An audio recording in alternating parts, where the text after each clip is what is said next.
Welcome to all of you. That's a pretty easy thing to say. And I was trying to think of a kind of a warm way to say it. And I heard somebody introducing themselves at another occasion that I thought was pretty cool. So I'll try that. My name's Francois Adriaan, son of Lionel Adriaan, who was a teacher in the Eastern Cape, in Cape Town for 40 odd years. Son of Maureen Adriaan, who was also a teacher for about 40 odd years in the greater kind of Western Cape area. Biology, Latin. I don't know why people want to learn Latin, but she taught Latin, and my dad taught biology. And one of the interesting things they passed on to me was the ability to be a teacher. So for just short of a decade, I taught at a couple of schools across the greater Western Cape. So I've got, I think I'm probably qualified to speak to at least half the room. I don't know about the other half. My parents still live in Elsie's River. I think I was chatting to one of the principals from Norwood earlier. They're still involved. My dad is retired.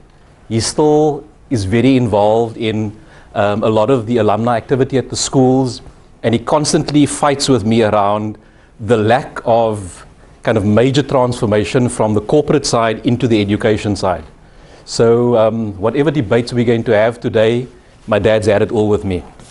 So that's kind of me. And then as part of the welcome, some of you might have seen this amazing publication. Yeah? I think many of you have. They were just kind of two little quotations I wanted to read out of this little book that sums up why we've kind of got together here this evening, besides having something nice to eat and to drink. The first one kind of sums up for me our kind of intent together as a corporate, as partners, as schools, as educators, as, I guess, Ainsley, you would qualify yourself as a learner in this particular partnership as well. And this is such a beautiful little paragraph that I wanted to read to you. And you'll probably know this. Strolling along the edge of the sea, a man catches sight of a young woman who appears to be engaging in a ritual dance. She stoops down, then straightens to her full height, casting her arm out in an arc. Drawing closer, he sees that the beach around her is littered with starfish, and she is throwing them one by one into the sea. He lightly mocks her. There are stranded starfish as far as the eye can see, for miles up the beach. What difference can saving a few of them possibly make? Smiling, she bends down and once more tosses a starfish out over the water, saying serenely, "It certainly makes a difference to this one." And I've read that thing a couple of times, and every time I read it, it just kind of touches you to the very soul. And then the other quote, in terms of why we're here as well, is right at the back of the book.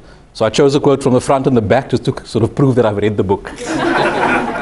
And this quote is, this was a quote by Nelson Mandela, and he was quoting someone else, which happened quite frequently. And it says, "Our deepest fear is not that we are inadequate.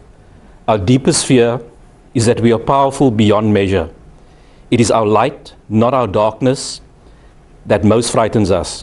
We ask ourselves, who am I to be brilliant, gorgeous, talented, and fabulous? Actually, who are you not to be?" And that for me just kind of sums up exactly why all of us are here. So with those few humble words, I think I hand back over to Ainsley. And please don't leave here before the tables are bare, before all of that has been kind of cleared out, and before you've had a chance to kind of engage with as many people as you possibly can. Thank you, Francois.